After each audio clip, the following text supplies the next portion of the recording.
Hanumangarh town की Sai colony में उस समय हड़कंप मच गया जब एक शख्स पानी की टंकी पर चढ़ गया। कृष्णा सोनी नाम के शख्स का अपने परिवार से विवाद चल रहा है। इसी विवाद में वो पानी की टंकी पर चढ़ गया और हंगामा करने लगा। कृष्णा कई घंटों से पानी की टंकी पर बैठा है और मौके पर पहुंची पुलिस ने उसे समझाकर नीचे उतार लिया।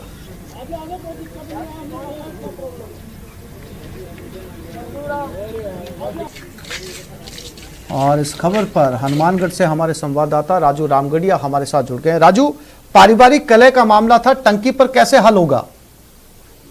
जी बिल्कुल, यही एक बड़ा सवाल है कि आजकल चाहे परिवार का मामला हो, कोर्ट में न्यायालय में कोई मामला चल रहा हो, मगर ये टंकी पर चढ़ना, टावर पर चढ़ना एक प्रकार से फैशन बन चुका है।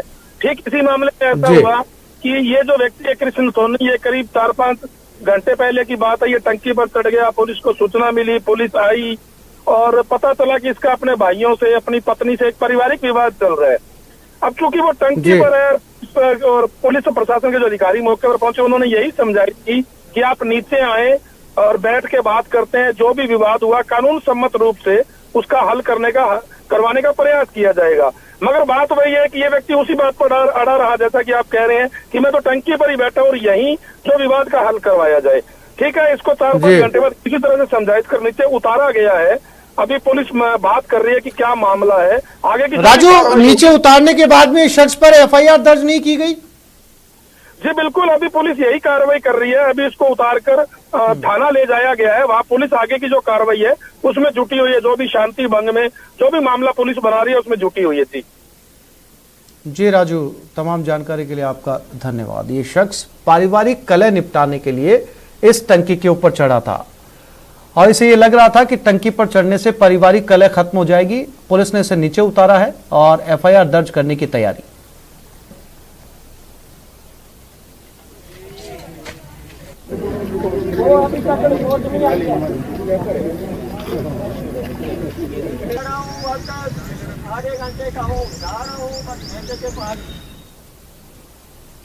अलवर एसीबी की टीम ने जिले के मालाखेड़ा के बिजली निगम के जेएन आतुर गौड़ को 10,000 के रिश्वत लेते ट्रैप किया। एसीबी के डीएसपी महेंद्र मीणा ने बताया कि बिजली निगम के जेएन आतुर गौड़ को 10,000 रुपए की राशि के साथ ट्रैप किया गया। आरोपी जेएन ने ट्रांसफार्मर जारी करने की एवज में रिश्वत मांगी थी। मालाखेड़ा में जेएन ट्रैप होने के बाद अन्य जगहों पर पोस्टेड अधिकारियों में हड़कंप मच गया और ज्यादातर जेएन ने अपने मोबाइल स्विच ऑफ कर लिए।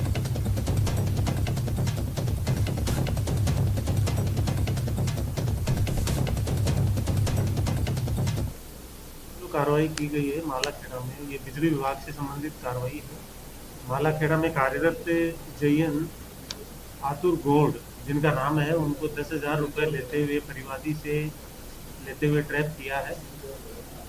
जो आरोपी जेएन है उसने परिवादी से ये जो राशि रिश्वत की मांग की थी, कल हमने इसका सत्यापन करवाया था। सत्यापन में उसने 12,000 रुपये मांगे थे, लेकिन जो लेन देन की राशि जो 10,000 रुपये में तय हुई। केंद्र का कोरोना पैकेज डिफेक्टिव है, यह कहना है सीएम गहलोत का। वैक्सीनेशन को लेकर महामंथन के दौरान सीएम ने कहा कि महामारी से अनाथ बच्चों को तुरंत आर्थिक मदद की जरूरत है। वो 18 साल के होने का इंतजार कैसे करें? अंडा दिया है और भारत सरकार का जो पैकेज है, क्योंकि मैं समझता हूं कि पैकेज में भारत सरकार डिफेक्टिव पैकेज है। जिसके घर में कोई अगर मान लो बच्चा अनाथ हो गया, माँ बाप दोनों मर गए हैं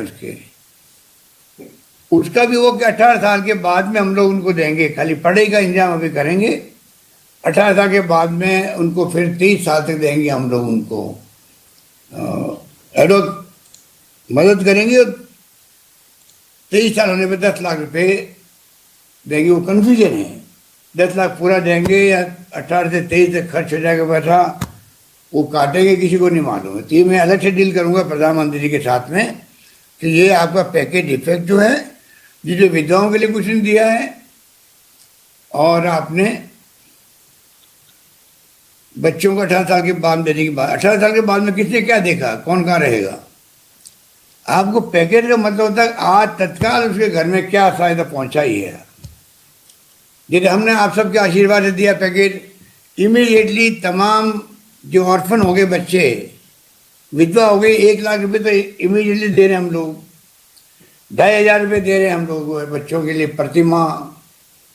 विधवा को दे रहे 1,500 रुपये पेंशन के रूप में, और 18 साल के होने पे उसको 5 लाख रुपए देंगे। शिक्षा के और सब वो अलग है, वो पैकेज के अंदर लिखा हुआ है। तो पैकेज मतलब आज उसके घर में 1 लाख रुपये पहुंचेगा इमीडिएटली, तो उसको थोड़ा संतोष मिलता है। ऐसे जो परिवार है गरीब को हम कल्पना नहीं कर सकते। तो ये जो जिस रूप में पैकेज आया, मैं समझता हूँ उन्हें बहुत सुधार की आवश्यकता है, और मैं समझता हूँ भारत सरकार को सोचना पड़ेगा और आगे आना पड़ेगा।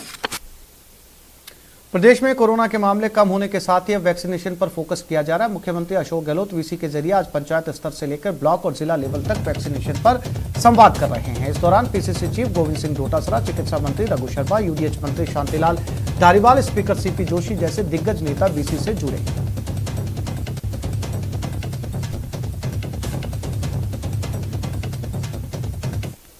ये बात मैं इसलिए कह रहा हूँ, पूरी दुनिया जानती है कि आज भी ये जो हमारे देश के अंदर डेल्टा जो आया है, ये करीब 70 देशों में पहुंच चुका है, अमेरिका सहित, इंग्लैंड सहित, कम ज्यादा। लोग चिंतित है क्योंकि बड़ा घातक है। अब नया वेरिएंट और आगे इसके अलावा, जितनी ज्यादा इसमें रोकने में देरी होगी उतनी ज्यादा ये अपना रूप बदलता है। ये बहुरूपीय की तरह है और रूप बदल करके नए रूप में आता है, और किसी को पता नहीं कि आने वाला वेरिएंट कमजोर पड़ेगा या और ज्यादा तीव्र होगा, घातक होगा, ये किसी को पता नहीं। और कोई राजनीति नहीं। मैं आज फिर कहना चाहूंगा, जहां जिंदगी में एक व्यक्ति को बचाने का सवाल है, प्रदेशवासी को, चाहे वो कोई जाति का हो, धर्म का हो, वर्ग का हो, किसी विचारधारा का हो, वो हमारे लिए बराबर है। आप सबके लिए बराबर होना चाहिए। गांव में भी गुटबाजी होती है, विचारधारा अलग अलग होती है, लोगों की अलग अलग धर्म जाति लोग रहते हैं। अभी धर्म ये कहता है, इंसानियत ये कहती है, धर्म इंसानियत है अभी तो, और इंसानियत ये कहती है कि जो आपके सामने है, क्या वो कोई विचारधारा का है, कोई धर्म जाति का, उसकी जीवन रक्षा हम कैसे करें, उसको हम गाइड कैसे करें, उसकी मदद कैसे करें। ये वक्त है मानवता के लिए, पूरी दुनिया में, देश में, प्रदेश के अंदर, उसको फॉलो करके ही हम इतिहास बना सकते हैं। और मैं उम्मीद करता हूं कि उस माहौल में हम लोग सब रम गए हैं और लोगों ने साथ भी दिया है। मुझे उम्मीद है कि थोड़ी बहुत राजनीति चलती रहती है, क्योंकि कई लोगों की सहन शक्ति कम होती है, कईयों की ज्यादा होती है। और लोकतंत्र का नाम दूसरा सहन शक्ति है। गांधी जी ने भी कहा था, टॉलरेंस पावर। क्योंकि आप ये आलोचना भी करें, कमियां बताएं विपक्ष, आप उसको वेलकम करो मन के अंदर, उसको सुधार कर लो, पब्लिक में इंटरेस्ट में हो तो। कोई बिना तथ्य का आरोप लगाए तो वो गलत बात है, जो अभी रघु शर्मा जी ने विस्तार से बता दिया आपको, वो होना नहीं चाहिए था। और इस बार बच्चों के लिए आएगी, 3rd वेव आएगी, कोई पता नहीं क्या होगा। समान रूप से सबको, बुजुर्गों को, युवाओं को, बच्चों का ख्याल रखना है, क्योंकि कोई माँ बाप, दादा दादी नहीं चाहेंगे कि मेरे रहते हुए मेरा पोता या मेरी पोती या मेरे परिवार का कोई व्यक्ति जाए। बच्चों को लेके ज्यादा लोग चिंतित हो गए हैं। आज ये अभियान मेरे ख्याल से आज जो प्रारंभ हुआ है, इसका बड़ा अच्छा इम्पैक्ट जाएगा। क्योंकि एक बात जो मैं कहना चाह रहा हूँ आपको, दुनिया के मुल्कों में एक बात कॉमन हो गई कि या तो आप वैक्सीन लगा लो और बच जाओ, वैक्सीन के अलावा कोई चारा नहीं है। इजराइल में वैक्सीन लग गई, अब मास्क हट गया वहां पर। कई मुल्क ऐसे हैं जो लॉकडाउन खत्म करते हैं तो कहीं न कहीं वापस वेरिएंट आ जाता है। ये हमारे वाला पहुंच गया, हमारा डेल्टा वाला वहां पहुंच गया लंदन में, तो और रुक गया उनका काम। परंतु बाई एंड लार्ज जो है, ये वैक्सीन ही इलाज है परमानेंट। जब तक वैक्सीन इलाज है तब तक मास्क इलाज है। मास्क बहुत बड़ा इलाज है, वैक्सीन का मुकाबला है मास्क में भी। डबल मास्क लगा तो और भी अच्छी बात है। ये डॉक्टर्स भी कहते हैं, सब लोग कहते हैं मास्क और वो जो पूरा प्रोटोकॉल है, थोड़ा दूर खड़े होना, आपस के अंदर भीड़ भाड़ से बचना, बिना मतलब घर से मत निकलो। बात छोटी छोटी है। मैं प्रदेशवासियों को कहना चाहूँगा कि आप कम से कम जो आज इस विषय को सुन रहे हैं, कृपा करके आप भी भूमिका अदा करें कि किस प्रकार हम लोगों तक बात पहुँचाएं कि वैक्सीन क्यों जरूरत है। सियासी बयानबाजी के बीच सीकर के खंडेला से निर्दलीय विधायक महादेव सिंह खंडेला ने कहा कि वो मुख्यमंत्री अशोक गहलोत के साथ है और आगे भी रहेंगे। सचिन पायलट को लेकर महादेव सिंह खंडेला ने कहा कि पार्टी ने उनको बहुत कुछ दिया है, ऐसे में उनको 5 साल जनता की सेवा करनी चाहिए। हमारे संवाददाता ने महादेव सिंह खंडेला से खास बातचीत की। चल रही सियासी बयानबाजियों के इस दौर में खंडेला विधायक महादेव सिंह भी सामने आए हैं और उन्होंने भी प्रदेश के मुख्यमंत्री अशोक गहलोत के प्रति अपनी आस्था जाहिर की है। इन सब पर बातचीत करने के लिए हमारे साथ खंडेला विधायक महादेव सिंह हैं। महादेव सिंह जी, क्या कुछ ये जो प्रदेश में चल रहा है इस पर आपका कहना है? प्रदेश के अंदर मैं आपको बताऊं, जो घटनाक्रम चल रहे हैं वो करीबन 1-1.5 साल से चल रहे हैं। मुझे सम्मानीय सचिन पायलट साहब के साथ 5 साल तक लोकसभा में काम करने का मौका मिला है। हम दोनों साथ साथ सेंटर में मिनिस्टर रहे हैं और कांग्रेस ने उनको 2004 में सांसद बनाया, 2009 में उनको मंत्री बनाया सेंटर में, और 2013 में वो राजस्थान प्रदेश कांग्रेस कमेटी के अध्यक्ष बने। 2018 में वो राजस्थान के डिप्टी सीएम बने। उनको सरकार में और संगठन में दोनों में काम करने का खूब मौका मिला और उनको जितना कांग्रेस ने दिया वो और किसी को भी नहीं दिया। आज जो घटनाक्रम हो रहा है, जो कुछ वो कर रहे हैं, वो इस समय उनको नहीं करना चाहिए था। 5 साल तक बहुत ही साथ कंधा से कंधा मिला करके राज करते, राजस्थान की जनता का विकास करते, और 5 साल का मौका मिला था उनको कि राजस्थान विधानसभा के एमएलए के साथ काम करने का, राजस्थान प्रदेश कांग्रेस में एज ए अध्यक्ष पूरी राजस्थान के कांग्रेस के साथियों से साथ काम करने का, सबसे हिल मिल करके काम। पीसीसी चीफ और शिक्षा मंत्री गोविंद सिंह डोटासरा ने राजनीतिक नियुक्तियों पर पूछे गए सवाल पर कहा कि पार्टी में कार्यकर्ताओं का मान सम्मान होगा। हालांकि वो कैबिनेट विस्तार के सवाल को टाल गए। डोटासरा जयपुर के गांधीनगर स्थित राजकीय महात्मा गांधी उच्च माध्यमिक विद्यालय पहुंचे थे। डोटासरा ने यहां नवनिर्मित सुविधाओं का लोकार्पण किया।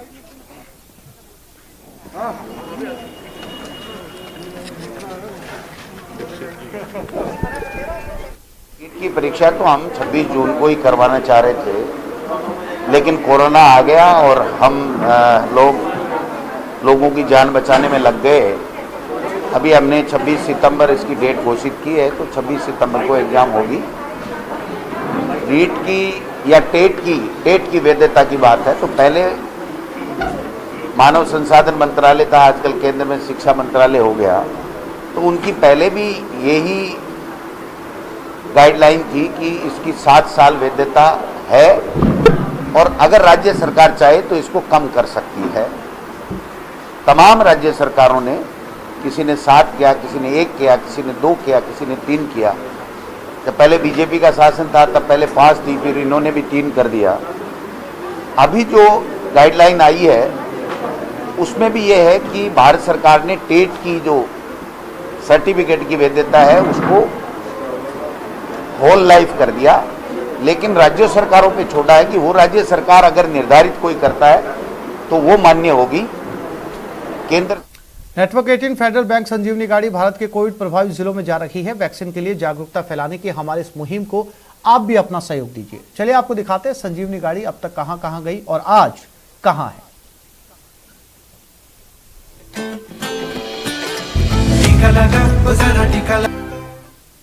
नागौर शहर के बड़ली क्षेत्र में युवक की हत्या के मामले में आरोपियों की गिरफ्तारी की मांग को लेकर परिजनों ने हंगामा किया और शव लेने से मना कर दिया। दरअसल खोड़वा निवासी सहदेव राम का 15 जून की रात में शव मिला था। मृतक के छोटे भाई ने गांव के ही 5 लोगों के खिलाफ हत्या का मामला दर्ज करवाया। मृतक सहदेव राम के पिता कचरा राम की भी 2018 में हत्या हुई थी, लेकिन आज तक कचरा राम की हत्या का खुलासा नहीं हुआ।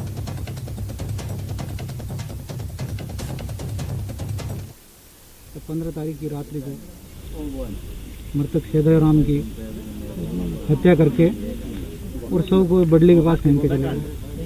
हत्या से पहले उसके साथ बहुत संगीन मारपीट की गई। हाथ फ्रैक्चर है, सिर को पूरी तरह से कुचल दिया गया।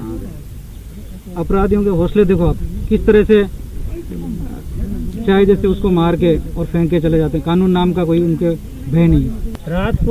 परसों रात को निर्मम हत्या कर दी गई और शव को बड़ली स्थित जीएसएस के पास डाल दिया गया और उसको बहुत ही बेरहमी से सर पर चोट मार के और मारा हुआ है और सर